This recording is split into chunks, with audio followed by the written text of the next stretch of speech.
स्वागत है ब्रेक के बाद। आप देख रहे हैं डीडी न्यूज पर इस वक्त। और जैसा ब्रेक पर जाने से पहले बताया, आज की बड़ी चर्चा, खास चर्चा हम करने वाले हैं कि जो इंडी गठबंधन, विपक्षी गठबंधन है, उसमें किस तरह से आपसी टूट फूट और कितना बड़ा संकट है और ये संकट किस तरफ ले जाएगा इसको। पहले पूरी रिपोर्ट दिखाते हैं। इंडी गठबंधन में अपने अपने दांव हैं। राहुल गांधी के जन्मदिन को लेकर कांग्रेस कार्यकर्ता उत्साहित हैं, लेकिन काशी में उनके जन्मदिन को सियासी संदेश के रूप में मनाया गया। कांग्रेस नेता राहुल गांधी के जन्मदिन पर प्रधानमंत्री नरेंद्र मोदी ने भी उनको जन्मदिन की बधाई दी, लेकिन वाराणसी में कांग्रेस कार्यकर्ताओं ने भगवान के रूप में राहुल गांधी को अवतारी पुरुष बताने की कोशिश की। वाराणसी के कांग्रेस नेताओं ने उनका भगवान परशुराम का रूप बनाकर गंगा में जलाभिषेक और दुग्धाभिषेक कर अनोखे तरीके से जन्मदिन मनाया।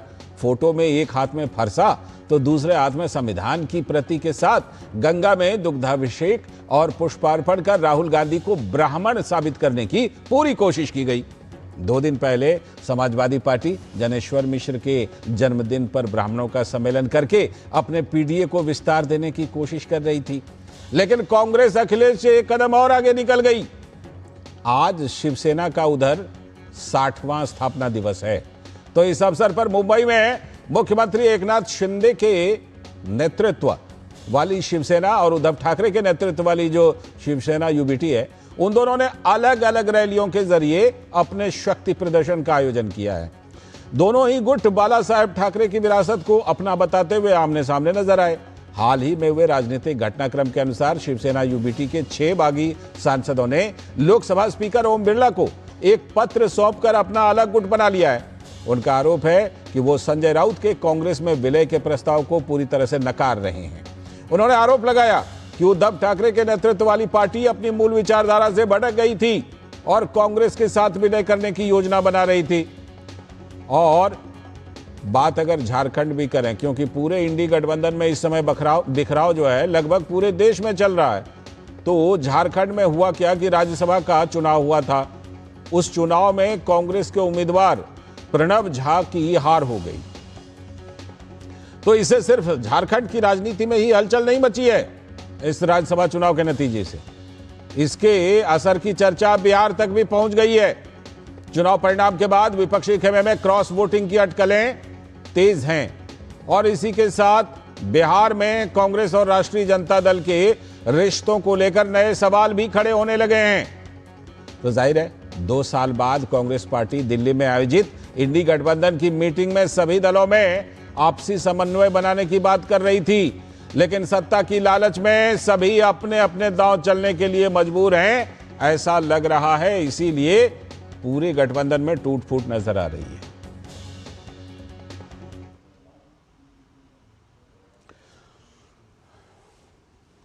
तो हम आपको प्रतिक्रिया दिखाते हैं जिसमें राहुल गांधी को परशुराम के रूप में पेश किया गया था।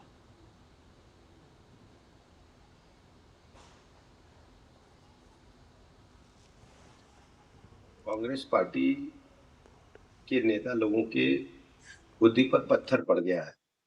भगवान परशुराम भगवान विष्णु के अवतार हैं। भगवान परशुराम की बराबरी करना राहुल गांधी जी को काफी महंगा पड़ेगा। जो सनातन विरोधी है, जो वो कैसे भगवान परशुराम की बराबरी के बारे में सोच भी सकता है।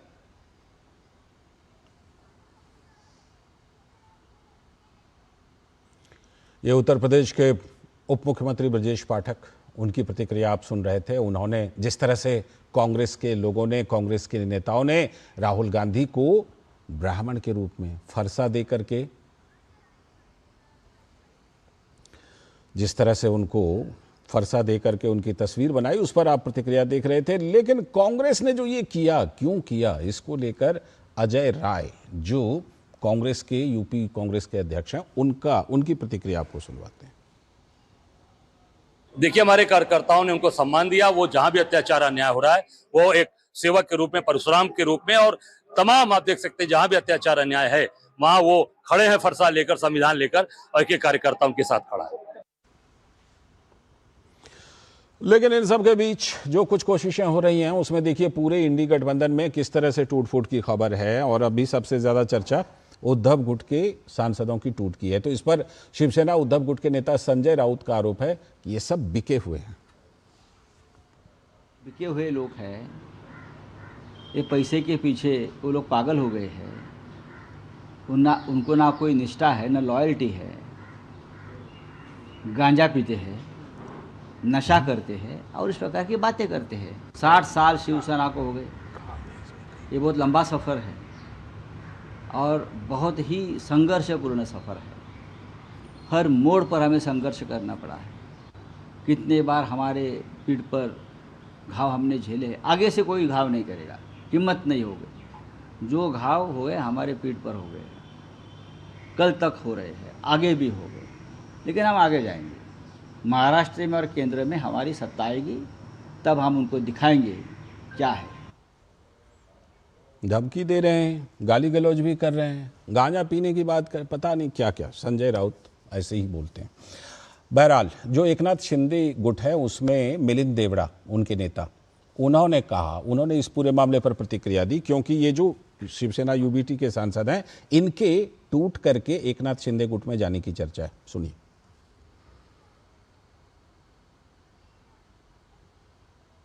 आज उभाटा जो पार्टी है वे पूरी तरह से एक प्रकार से एक सिंकिंग शिप है। सांसदों से लेकर आम कार्यकर्ताओं को उस पार्टी के नेतृत्व में विश्वास नहीं है, उस पार्टी के नेताओं में विश्वास नहीं है, जिनका मानसिक संतुलन पूरी तरह से बिगड़ चुका है। जो कभी कभी एक दिन कहते हैं सांसदों, अपने खुद के पार्टी के सांसदों के खिलाफ भ्रष्टाचार का आरोप लगाते हैं, दूसरे दिन उनको गालियां देते हैं, असंसदीय भाषा का उपयोग करते हैं, तीसरे दिन कहते हैं कि सांसद हमारे साथ हैं। तो ऐसे लोगों में, ऐसे नेतृत्व में इन सांसदों को, एमएलएस को, कॉर्पोरेटर्स को, साधारण कार्यकर्ताओं को कोई विश्वास नहीं है। तो आप देख ही रहे हैं कि जो विपक्षी इंडी गठबंधन है उसमें बहुत सारी चीजें एक साथ चल रही हैं और टूट है, फूट है, आपस में कोशिश भी है, मुद्दों की तलाश भी है। आज इसी पर खास चर्चा, बड़ी चर्चा करेंगे। हमारे साथ विश्वास पाठक जी, भारतीय जनता पार्टी के प्रवक्ता, दुष्यंत नागर जी, राजनीतिक विश्लेषक और कांग्रेस के समर्थन में मजबूती से बात रखने वाले, विपक्ष के समर्थन में भी बड़ी मजबूती से रखते हैं। स्वागत आप दोनों का। शिशिर शेलार भी जुड़ गए हैं और हमारे सलाहकार संपादक विनोद मिश्र जी भी यहीं स्टूडियो में जुड़े हुए हैं। पहले शिशिर के पास चलते हैं। शिशिर, आज की बाजी किसके नाम? दोनों ने लगाई थी, दोनों गुट ने, क्योंकि शिवसेना का 60वां स्थापना दिवस है यार, 60वां ही है शायद। हाँ, तो दोनों गुट ने अलग अलग रैली की। किसकी रैली ज्यादा भारी दिखाई पड़ रही है? जरा कुछ तुलनात्मक बताइए हमें। बिल्कुल, देखिए, हालांकि आज शिवसेना का 60वां वर्धापन दिन है और 60 सालों के बाद शिवसेना एक ऐसे मुहाने पर खड़ी है जहां पर उसने शुरुआत की थी, लेकिन उस वक्त का दौर था वो बाला साहब ठाकरे का था, जब वो नेतृत्व कर रहे थे और उस वक्त एक शिवसेना में आग थी। इस वक्त अगर देखा जाए तो शिवसेना जो है सत्ता में रहने के बाद जिस प्रकार से अब उनका ग्राफ जो है नीचे आ रहा है, ये चिंता का विषय है सभी जो शिवसैनिक है उनके लिए भी। इस वक्त आंकड़ों की सबसे पहले अगर बात करें तो आंकड़े इस वक्त जो है एकनाथ शिंदे शिवसेना पार्टी के पास दिखाई दे रहे हैं। सबसे ज़्यादा एमएलएज है, सबसे ज़्यादा एमपीज है, और इतना नहीं बल्कि स्थानीय स्वराज संस्था की अगर बात करें तो वहाँ पर मतलब ग्राउंड लेवल पर भी जो है, चाहे वो हम बात करें ग्राम पंचायतों की बात करें या फिर जिस प्रकार से सरपंचों की बात करें, उसमें भी जो है वो एकनाथ शिंदे आगे है। तो ऐसे में जहां तक बात करें दिल्ली में प्रतिनिधित्व की, तो ऐसे में लोकसभा में शिवसेना यूपीटी का नेतृत्व अब सिमट कर 3 सीटों पर रह चुका है और खासदार जो कि राज्यसभा के है वो संजय राउत है, वो बचे हुए हैं। तो ऐसे में एक काफी कठिन स्थिति इस वक्त है। तो ऐसे में जिस प्रकार से आंकड़े अगर देखा जाए तो आंकड़े एकनाथ शिंदे के पास है। आज 60 साल बाद महाराष्ट्र में फिर से एक बार जब दोनों शिवसेना अपना वर्धापन दिन मना रही है, तो ऐसे में एकनाथ शिंदे की अगर बात करें खास तौर पर, तो उनके पास अगर देखा जाए तो उस स्टेज पर सभी कैडर उनके मौजूद होंगे जो शिवसैनिक पहले से शिवसेना के पास थे।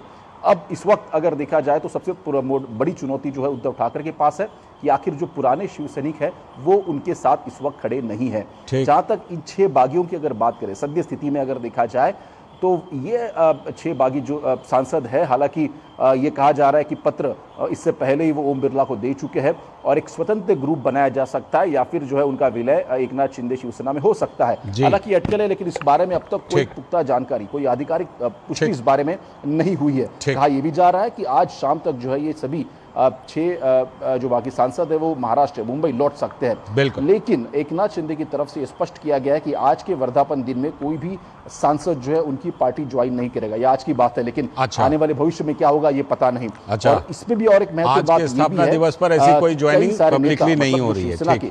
ठीक है, मैं लौटता हूं आपके पास। आपने जैसे कहा कि कंफर्म किया कि आज जो है पब्लिकली कोई ज्वाइन नहीं कर रहे हैं। विनोद जी, मुंबई से शिशिर बता ही रहे हैं कि मुंबई में क्या चल रहा है।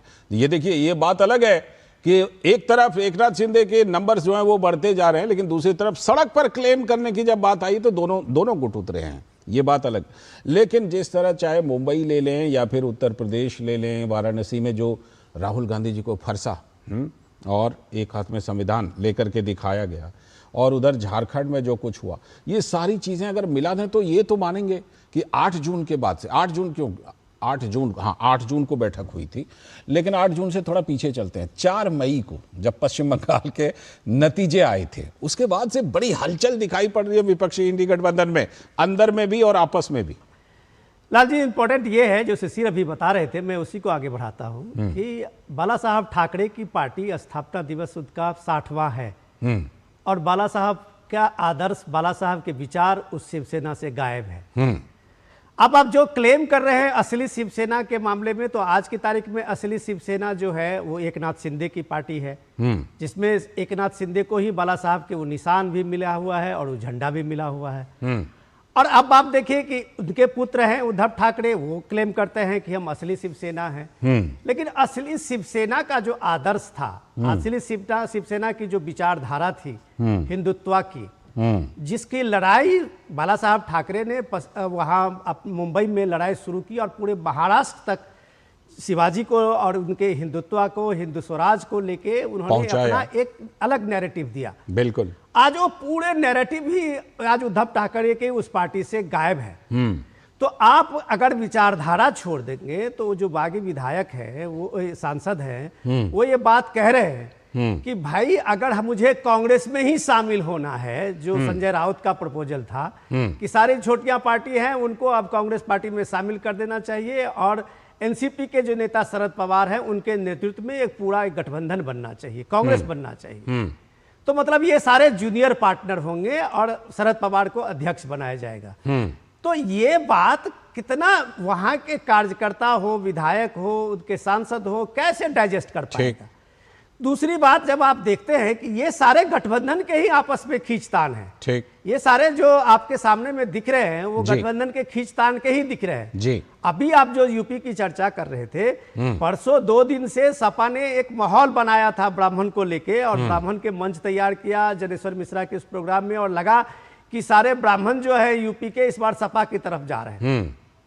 ये बात कांग्रेस में, बीजेपी ने इसको लेके कोई प्रयास नहीं किया है, लेकिन कांग्रेस में आज आप देखिए कि अजय राय वाराणसी में ईएम के उस कंस्टिट्यूएंसी से आप वहां पे शुरू करते हैं कि राहुल गांधी देश का, एक तरह से आप मान लीजिए कि वो परशुराम के अवतार हैं, जिनके हाथ में, एक हाथ में फरसा है, एक हाथ में संविधान है। तो सवाल ये है कि ये आखिर दो सबके गठबंधन में चल क्या रहा है। जो आरजेडी का आप देखिए, अभी क्रॉस वोटिंग करके वहां बीजेपी समर्थित जो का है एमपी वहां बने हैं, तो परिमल जी को बनाया है। तो अब आप उसमें देख लीजिए एक सीधे सीधे कि आरजेडी कह रही है कांग्रेस को कि अपने गिरेबान में झांकिए। इन सारी चीजों के बाद अगर आप कहते हैं कि हम इंडिया गठबंधन है, तो मानना पड़ेगा कि गठबंधन को कहने के लिए भी आपको एक बड़ा साहस चाहिए। बिल्कुल साहस चाहिए, क्योंकि वो कहीं जुड़ा हुआ नजर आता नहीं है। आज पहले विश्वास पाठक जी के पास जाऊंगा, फिर दुष्यंत नागर जी के पास।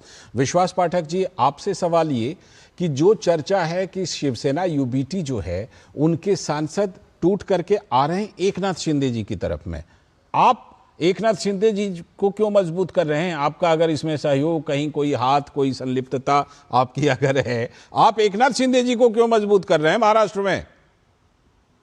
इसमें हमारा कोई हाथ नहीं है, हमारा सहयोग दीजिए। अच्छा, करना ही था तो डायरेक्ट हम हमारे पास ले सकते थे। हाँ, वही मैं कह रहा हूँ। शुरुआत 2019 में शुरू हो गई, जब शिवसेना और भारतीय जनता पार्टी को मैंडेट मिला, सरकार यहाँ पे बनना तय था, लेकिन उद्धव ठाकरे ने पेट पे खंजीर खोपा और खंजीर खोपने के बाद में कांग्रेस के साथ गए। बाला साहब ठाकरे की जो हिंदुत्व था उससे वो दूर चले गए। उसके बाद वीर सावरकर जी के जो विचार थे उससे दूर चले गए। कांग्रेस के साथ जाकर वो अलग अलग प्रकार की हरकतें करने लगे और फिर वो राम मंदिर रो हर चीज से जानने के बाद वहां के जो सांसद थे, विधायक थे, पार्षद थे, सब लोग बड़े दुखी थे जी कि भाई आप कर क्या रहे हो। और ये इसके ऊपर पूरा जो काम करते हमारे संजय राउत जी, वो पूरा अपने घर को घर भेदी बन गए और शिवसेना को खत्म करने का उन्होंने पूरा लगता था कि बेड़ा उछल लिया। इसमें बात ऐसी हो गई कि 2022 में उनके 40 विधायक निकल गए, एकनाथ शिंदे के साथ चले गए। उसके बाद में असली शिवसेना कौन है, उद्धव बाळासाहेब ठाकरे की है या एकनाथ शिंदे की है, वो कायदे से भी तय हो गया। उसके बाद में जब 2014 के असेंबली के इलेक्शंस हो गए उसमें भी उसका शिक्कामोर्तब हो गया कि असली शिवसेना एकनाथ शिंदे के साथ में है। अब बच्चे कुचे जो वहां के विधायक है और वहां के जो सांसद है, उन्होंने देखा कि ये पार्टी में चल क्या रहा है। ठीक है, यहाँ पे संजय राउत अनाउंस करते हैं ठीक। कि ये सब कांग्रेस विश्वास जी यहीं पर एक चर्चा ये है कि जो 20 विधायक हैं, अगर वो भी टूटते हैं, 15-16 का नाम आ रहा है, तो उसको एकनाथ शिंदे वाले में जाने देंगे या खुद बीजेपी में लेंगे? कहा कि विधायक वही महाराष्ट्र यूबीटी, शिवसेना यूबीटी वाले उनको अभी ये सांसद पता है कि हमारा प्रोस्पेक्ट क्या है। हाँ, हम कांग्रेस के साथ मिल लेते हैं, शरद पवार के साथ मिल लेते हैं, और जो उद्धव ठाकरे का नेतृत्व है वो तो पूरा शून्य है। घर में बैठ के पार्टी चलाते, लोगों को मिलते नहीं है। इसलिए जो बड़े अच्छी तरह से चुन कर आए थे, उन्होंने सोचा कि हम क्यों ना एकनाथ शिंदे के पास चले जाएं। ठीक है, दोनों शिवसेना के बीच का मामला भारतीय जनता पार्टी को उससे लेना देना नहीं है। ठीक है। अब दुष्यंत नागर जी, जो हम देख रहे हैं मुंबई से लेकर के वाराणसी होते हुए झारखंड तक पहुंची, रांची तक। हाँ, रांची में हार जाते हैं प्रणब झा जी। और यहाँ वाराणसी में जो कोशिशें हैं वो हम देख रहे हैं। क्या ऐसी कोशिशों से बात बन जाएगी? कोशिशें दो स्तर पर होंगी दुष्यंत नागर सर। एक तो अपनी इंटरनल गड़बड़ियों को दूर करने, ताकि झारखंड जैसे राज्यों में इस तरह से राज्यसभा सीट ना हारें, ये कोई पहली घटना है नहीं। दूसरी बात ये कि अपने सहयोगी दलों के साथ, सहयोगी दल भी मजबूत रहे, उनके साथ आपका संबंध भी मजबूत हो। ऐसा कुछ होता हुआ दिख नहीं रहा है दुष्यंत नागर जी। देखिए जी, ये बड़ी चिंताजनक ये जो घटनाक्रम हो रहा है, ठीक। और ये कब से हो रहा है? जब से श्री राहुल गांधी जी नेता प्रतिपक्ष ने कहा है कि 1 वर्ष के अंदर ये सरकार गिर जाएगी, तब से लगातार विपक्ष की पार्टियों को तोड़ा जा रहा है। आदरणीय संजय राउत जी बता चुके हैं कि कितने धन का प्रलोभन सांसदों को दिया गया है। तो ये पहली बार नहीं है, पूर्व में भी कर्नाटक संजय राउत जी ने मौखिक तौर पर बोला तो सही, कितना 15 करोड़ बोला ये पेशगी है, अभी और आएगा, लेकिन कुछ प्रूफ वगैरह कहीं दिखाया नहीं। वो समय आने पे संजय भाई अच्छा, ठीक है, उसको देंगे। ठीक, जब आप उनसे मांगेंगे तो वो जरूर देंगे। उनके मांग तो हम अभी रहे हैं, लेकिन मिल नहीं रहा है। ये बात अलग है कि बाद में कभी होगा तो देंगे। ठीक है सर, मैं उससे आगे की बात करना चाहता हूँ। इससे पूर्व में भी बीजेपी ने कर्नाटक में कांग्रेस विधायक दल को तोड़ा, शिवसेना को तोड़ा, मध्य प्रदेश में कांग्रेस विधायक दल को तोड़ा। तो ये अच्छी प्रैक्टिस नहीं है। राजस्थान का भी जिक्र कीजिए सर। भारत का लोकतंत्र मजबूत राजस्थान में बीएसपी को मिला लिया। हाँ बिल्कुल, राजस्थान में बीएसपी को मिला है। वहां पर असदुद्दीन ओवैसी के सारे विधायकों को मिला लिया था आरजेडी ने। बिल्कुल, किसी भी राजनीतिक दल के कार्यकर्ताओं को, विधायक और सांसद जो जिस विचारधारा के साथ चुने गए हैं, चुनाव जीत के आए हैं, उनको अगर विपरीत विचारधारा अपने साथ मर्ज कर लेती है तो ये एक अच्छे लोकतंत्र की संरचना नहीं हो सकती। ठीक। हम भी गांधी का नाम नहीं ले सकते। ठीक। ये बापू के सिद्धांत नहीं है, ये अंबेडकर जी का संविधान नहीं है। हमारे माननीय प्रधानमंत्री जी बार बार अंबेडकर साहब की बात करते हैं, गांधी जी की बात करते हैं, नैतिक मूल्यों की बात करते हैं। नहीं। गांधी सरनेम वालों ने पार्टी तोड़ करके अलग पार्टी बना ली थी, कांग्रेस इंदिरा, कांग्रेस आई, ये भी याद रखिएगा। बहुत ज्यादा पुरानी बात नहीं। उस पार्टी को जनता ने मैंडेट दिया, किया बाद में, सरकार बनी, बाद में किया। और मैं बिल्कुल खुल के कहना चाहता हूं, जिस समय तोड़ा, गांधी ने जब राष्ट्रपति के चुनाव के लिए उन्होंने अंतरात्मा की आवाज का नारा दिया, तो लोगों ने उन्हें वोट किया। ये लोग भी इनका भी तर्क यही है कि अंतरात्मा की आवाज पर पाला बदल रहे हैं या जा रहे हैं। ये भी अंतरात्मा की बात कर रहे हैं सर। ये अंतरात्मा की आवाज पे जा रहे हैं साहब, कह रहे हैं जैसे आप कह रहे हैं उनके बारे में कि अंतरात्मा पर किया। अंतरात्मा की आवाज पे आ रहे हैं। ठीक है, विनोद जी कुछ कहना चाह रहे हैं। बोल रहे हैं कि भैया नागर साहब, विनोद जी कुछ कहना चाह रहे हैं, सुन लीजिए। विनोद जी कुछ कह रहे हैं, सुन लीजिए। सर मैं आपको बताना चाहता हूं, मेरी एक लाइन सुन लीजिए। विनोद जी को मैं इंगित करके कहना चाहता हूं, कह दीजिए। अगर ये अंतरात्मा की आवाज पे गए होते हाँ। तो मध्य प्रदेश में मंत्री पद न लिया होता। कौन? मध्य प्रदेश में जब कांग्रेस के नेताओं को तोड़ के भाजपा ने सरकार बनाई, अल्पमत की सरकार थी, कांग्रेस के लोगों के जाने के बाद बहुमत में आई। अगर वो अंतरात्मा की आवाज में गए थे तो उन्होंने मंत्री पद क्यों लिए? अच्छा, आप ज्योतिरादित्य सिंधिया की तरफ इशारा कर रहे हैं। ठीक है, ठीक है नागर साहब, विनोद जी की बात सुनिए। विनोद जी की बात अब सुन लीजिए। कमजोर करने का ठीक, ठीक है, विनोद जी की बात। नागर साहब, मैं अब अगर इस पे बोलूंगा, एक दौर वो भी था 4 साल में 41 स्टेट के जो मिनिस्टर थे, चीफ मिनिस्टर थे, उनको ड्रॉप किया गया। 41 राष्ट्रपति शासन की घटना हुई, 356 लगाकर। बिल्कुल मैं अच्छा सुनिए तो सही। अरे सर सुन लीजिए, उसी 4 साल में आप देख लीजिए, मैं नाम नहीं लेता हूं कि आप लोग कहेंगे कि हर मुद्दे पे आप लोग नेहरू गांधी पे चले जाते हो। और उसी 4 साल में 1800 कह रहा हूं विधायक और सांसद जो थे उनका दल बदल कराया गया। वही 4 साल था। अब 4 साल में 1800 हुए, तब तो वो लोकतंत्र बहुत मजबूत था। जिस समय सरकारें बनती थी, सरकारें गिराई गई 4 साल में, तब तो वो लोकतंत्र बहुत मजबूत था। और जैसे अभी जो पार्टी के विचारधारा नहीं है, उस विचारधारा को छोड़ के अगर कोई सांसद, उनके विधायक, जो आपने टीएमसी को देखा, जो आप शिवसेना उद्धव ग्रुप के देखते हैं, अगर आपकी विचारधारा नहीं है पार्टी में, तो पार्टी आपकी टूटेगी ही।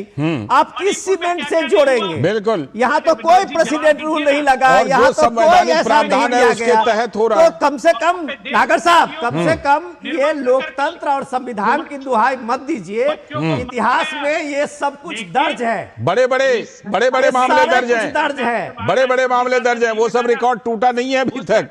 बड़े रिकॉर्ड बनाए गए थे उस समय। वो सरकार को बर्खास्त नहीं किया, बर्खास्त करना चाहिए था। किसको? जो सरकार ठीक काम ना करे। इंदिरा जी की सरकार थी सर, मैं वही तो कह रहा हूँ। आप गांधी जी का हवाला देकर दूसरे पर जिम्मेदारी डाल रहे थे। जिन्होंने गांधी की टाइटल अपनाई, उन्होंने ये सब कुछ कर दिया था। गांधी का सरनेम जिन्होंने लिया, उन्होंने ये सब कुछ कर दिया था। गांधी हमारी सांसों में है। तो गांधी खाली सांसों में रहने से नहीं होता, गांधी के आदर्शों को मानना भी पड़ता है। सीधे बुद्ध हमारा जीवन है, इसी विश्वास, गांधी हमारा जीवन है। विश्वास पाठक जी इस समय गांधी के नाम पे ठीक है। अब विश्वास पाठक जी को सुनिए। विश्वास पाठक जी, जितने भी दल बदल हो रहे हैं उसके लिए सीधे कहा जा रहा है कि विश्वास पाठक जी की पार्टी जिम्मेदार है। सीधे, भले कोई कहीं पे जाए आए। मुझे पता है कपिल सिब्बल कांग्रेस को छोड़ते हैं, कहा जाते हैं क्यों जाते हैं? गुलाम नबी आजाद कांग्रेस को छोड़ते हैं, कहा जाते क्यों जाते हैं? शिवसेना से इसके पहले राज ठाकरे निकल कर आए, वो क्या पैसे के लिए दल बदल किया? नारायण राणे आए। देखो, इस प्रकार की बातें करके भारतीय जनता पार्टी को आप बदनाम नहीं कर सकते हो। भारतीय जनता पार्टी एक ऐसी पार्टी है जो इतने सालों तक, अरसे तक विपक्ष में थी। कभी हमारे विधायक, कभी हमारे सांसद पार्टी छोड़कर गए। ठीक, एक छोटा सा सवाल शिशिर से। 1984 में जब हमारे केवल 2 सांसद चुनकर आए थे और हमारे नेता अटल बिहारी वाजपेयी हार गए थे, उसके बावजूद भी इन सांसदों ने अपने नेतृत्व के ऊपर विश्वास रखा, पार्टियों की आइडियोलॉजी के ऊपर विश्वास रखा। तो उसके बाद में इतिहास बना कि हम 300 के ऊपर हमारे सांसद चुनकर आए।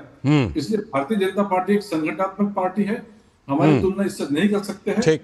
इस प्रकार की जोड़ तोड़ पे हम लोग विश्वास नहीं करते हैं। ठीक है, छोटा सा सवाल शिशिर आपसे कि अभी तक वहाँ की जो चर्चा है, मैंने विश्वास जी से पूछा कि अगर मान लीजिए ठीक है, सांसदों को तो आप एकनाथ शिंदे जी के साथ जाने देते हैं, लेकिन अगर विधायक टूटे शिवसेना यूबीटी के, तो उनको उधर जाने देंगे या अपने में लेंगे? क्या चर्चा है इस बारे में? हालांकि विश्वास जी ने सीधा जवाब दिया नहीं है। देखिए सर,